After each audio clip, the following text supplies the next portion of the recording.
Hoş geldiniz. Elimizdeki kaynakları masaya yatırdığımızda bazen karşımıza öyle bir fikir çıkıyor ki bildiğiniz her şeye farklı bir gözle bakmanızı sağlıyor. Evet evet, insanı gerçekten bir durup düşündürüyor. Bugünkü konumuz da tam olarak bu türden. Soru şu, mitler, yani binlerce yıldır anlatılan o masalsı efsaneler günümüzde birer politik silah olabilir mi? Hatta daha da ileri gidelim, bir ülkenin sınırlarını genişletmek, farklı halkları asimile etmek için kullanılabilir mi? Aynen öyle. Bu fikir ilk başta kulağa biraz komplo teorisi gibi gelebilir.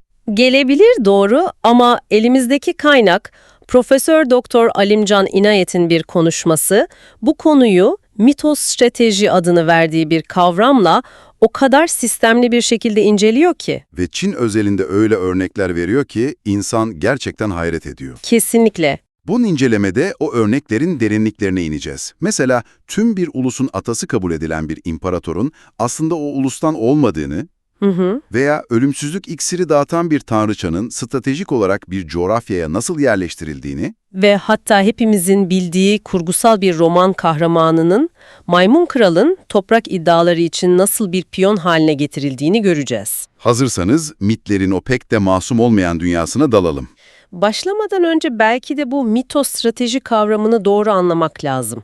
Yani profesör bunun basitçe mitleri kullanmaktan çok daha fazlası olduğunu söylüyor. Evet, orası önemli. Tam olarak ne kastediyor mitosstrateji derken? Yani miti ve strateji kelimelerinin birleşimi olduğu açık ama altındaki felsefe ne? Profesör bunu 4 temel parçaya ayırarak anlatıyor aslında. Her şey mitin kendisinin ne olduğunu anlamakla başlıyor. Mit sıradan bir hikaye değil. Değil, evet. İçinde tanrısal varlıkların eylemleri olduğu için kutsal ve dolayısıyla gerçek kabul edilen bir anlatı. Ve en önemli özelliği insanlar için bir davranış modeli oluşturması. Kaynaktaki Adem ile Havva örneği çok çarpıcıydı. İnsanlar neden evlenir diye soruyor. Evet, Cevap, çünkü ilk insanlar olan Adem ile Havva evlenmiştir. Yani mit bize nasıl davranmamız gerektiğini söyleyen temel bir rol model sunuyor ve biz de bunu sorgusuz sualsiz takip ediyoruz. tam olarak bu. İşte bu bizi ikinci temel taşa getiriyor. Mitin gücü. Bu rol modelini takip etme eylemi neredeyse ahlaki bir zorunluluk haline geliyor. Toplumda ortak bir davranış bilinci yaratıyor. Aynen, işte bu ortak bilinçten doğan manevi güç, profesörün alıntıladığı bir Çinli sosyoloğun ifadesiyle büyük bir ordudan daha güçlüdür. Bu çok iddialı bir söz. Öyle çünkü orduları yenebilirsiniz ama insanların zihnine yerleşmiş bir inancı, bir davranışı yenemezsiniz. Anladım. Yani elinizde ordulardan daha güçlü, yönlendirilebilir bir manevi güç var. Strateji de bu gücü belli bir hedefe yönlendirme sanatı oluyor. Ramına ulaşıyoruz. Aynen öyle.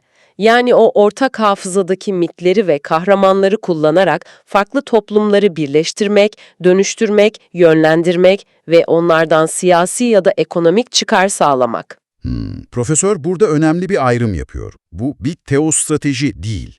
Yani dinin ve din adamlarının doğrudan kullanıldığı bir yöntemden bahsetmiyor. Daha kültürel bir şey. Bu daha derine işleyen, Oğuz Ata veya Bozkurt gibi kültürel belleğe dayanan, daha seküler ama bir o kadar da kutsal bir strateji. Pekala, teori kısmı anlaşıldı. Şimdi bu stratejinin pratikte nasıl işlediğini gösteren o inanılmaz örneklere geçelim.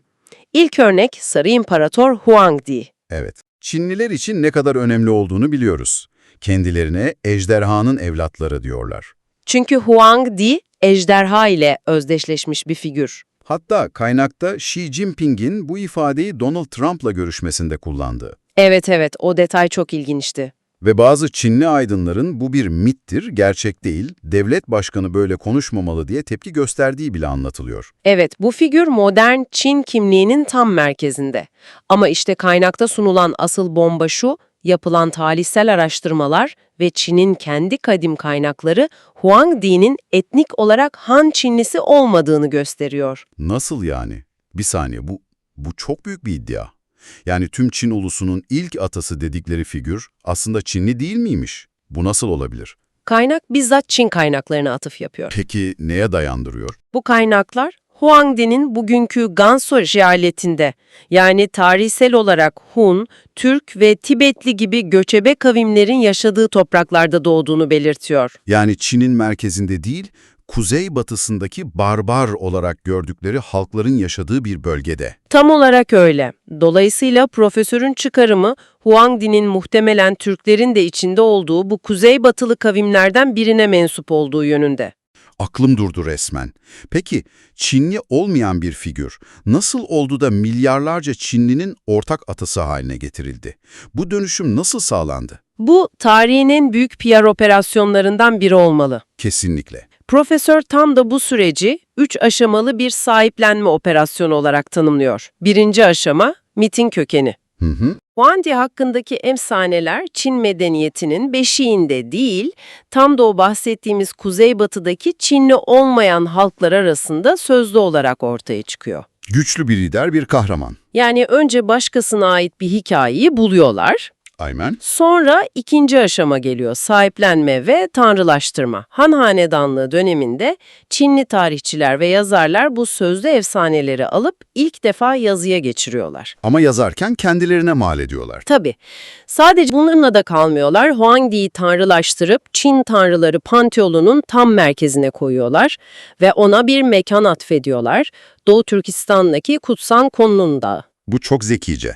Hem figürü alıyorlar hem de onu Çin coğrafyasının dışında ama gelecekte hedefledikleri bir coğrafyaya, kutsal bir mekana yerleştiriyorlar. Resmen mitolojik bir bayrak dikiyorlar oraya. İnanılmaz. Ve son darbe, üçüncü aşama, yeniden tarihselleştirme.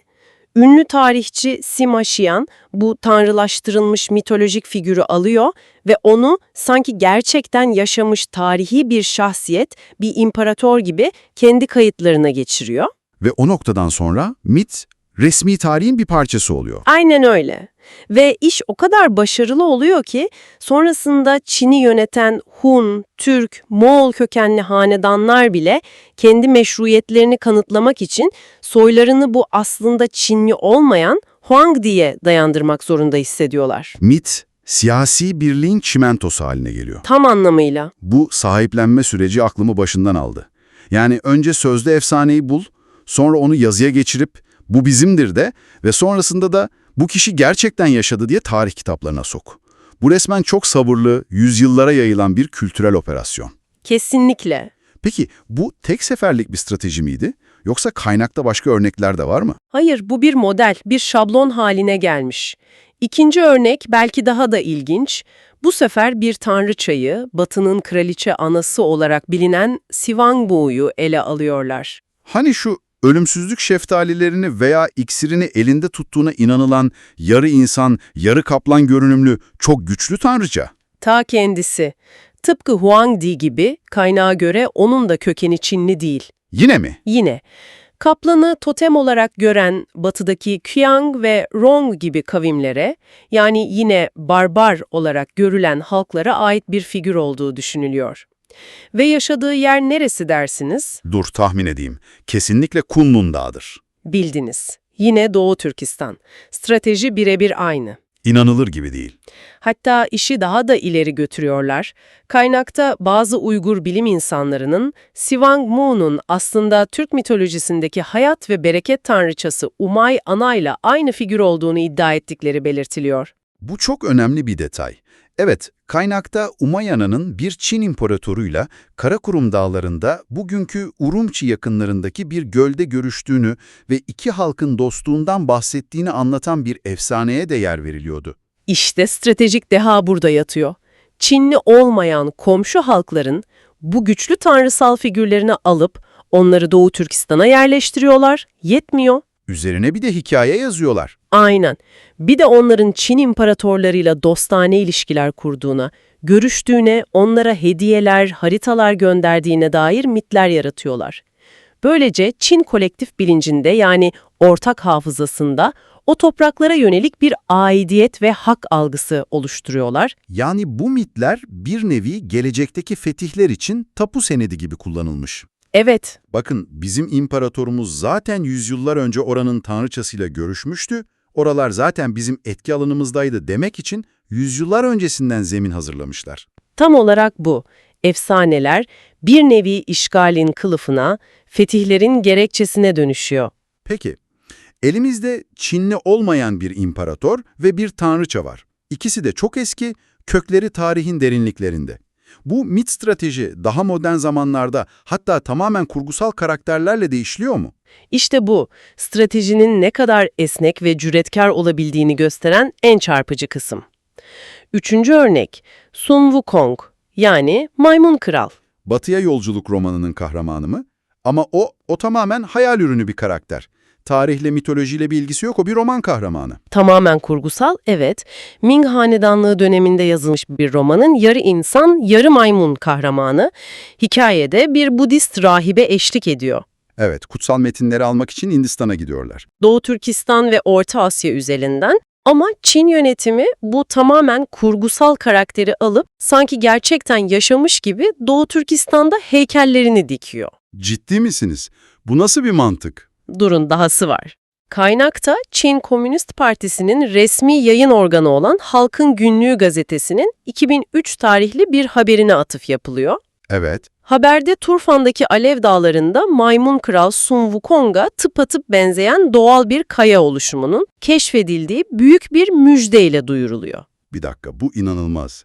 Yani bir romandaki hayali bir karakteri alıp sırf dağda ona benzeyen bir kaya var diye o burada yaşadı mı diyorlar. Hem de bunu devletin resmi gazetesiyle yapıyorlar. Bu öncekilerden çok daha bariz, çok daha kaba bir hamle. Kesinlikle. Öncekiler yüzyıllara yayılan ince işlenmiş stratejilerdi. Bu ise modern ve çok bariz bir uygulama. Ama amaç aynı.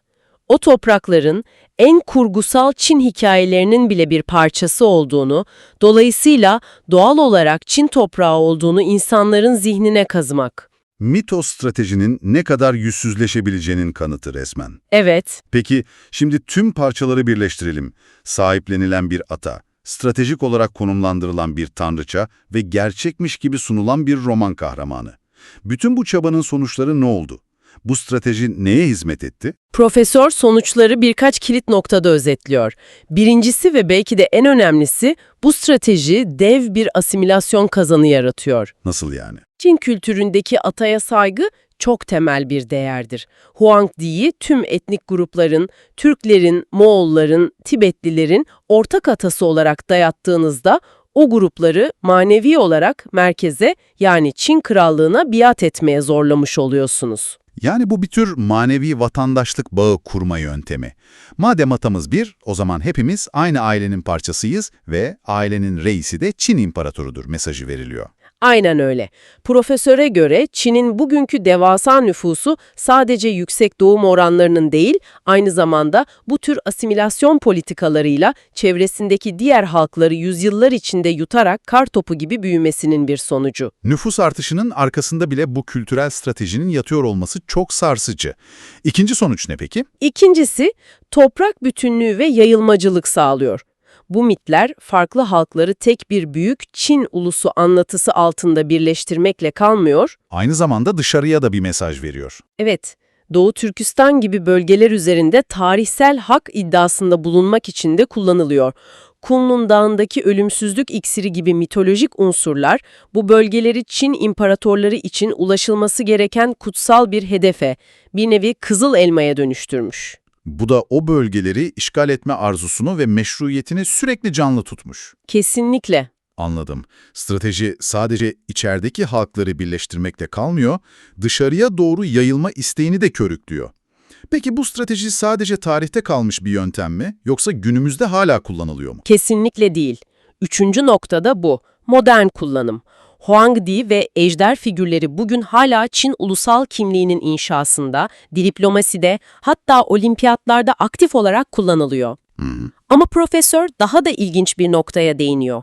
Bu strateji artık ekonomik alana da yansımış durumda. Nasıl yani? Markalar üzerinden mi? Evet, bir düşünün, ayağımıza giydiğimiz spor ayakkabısı Nike, Yunan zafer tanrıçası, uçak firması Pegasus, kanatlı at, otomobil markası Volvo'nun logosu, Roma savaş tanrısı Mars'ın sembolü, parfüm markası Amor, liste uzayıp gider, doğru. küresel markalar, Ürünlerine güç, hız, güzellik gibi anlamlar katmak ve onları daha çekici kılmak için bu binlerce yıllık mitolojik gücü bir pazarlama stratejisi olarak kullanıyorlar. Yani mitlerin gücü siyasetten ekonomiye, hayatın her alanında karşımıza çıkıyor. Tam olarak öyle. Bu inanılmaz bir bakış açısı. Gördüğünüz gibi bize okulda anlatılan o masum kadim hikayeler aslında ne kadar güçlü bir araca dönüştürülebiliyor. Sistematik bir şekilde bir ulusu inşa etmek, sınırları meşrulaştırmak ve farklı kültürleri tek bir potada eritmek için kullanılabiliyor. Profesörün mitostrateji kavramı, kültür, tarih ve iktidar arasındaki o derin ve genellikle görünmez bağı anlamak için bize yepyeni bir anahtar sunuyor. Kesinlikle. Sizin paylaştığınız bu kaynak bizi sadece Çin'in değil, tüm ulusal anlatıların yüzeyine altına bakmaya, bize anlatılan bu hikayenin asıl amacı ne diye sormaya itiyor. Evet. Ve zihnimizde çok temel bir soru bırakıyor. Nedir o soru? Sizin yaşadığınız toplumu, onun kimliğini ve siyasi hedeflerini şekillendiren temel mitler nelerdir? İster antik olsun ister modern. Farkında bile olmadan davranışlarımızı yönlendiren, bizi biz yapan o temel anlatılar hangileri? Üzerine uzun uzun düşünmek için gerçekten güçlü bir soru. Bu kaynakları bizimle birlikte bu kadar derinlemesine incelediğiniz için teşekkürler.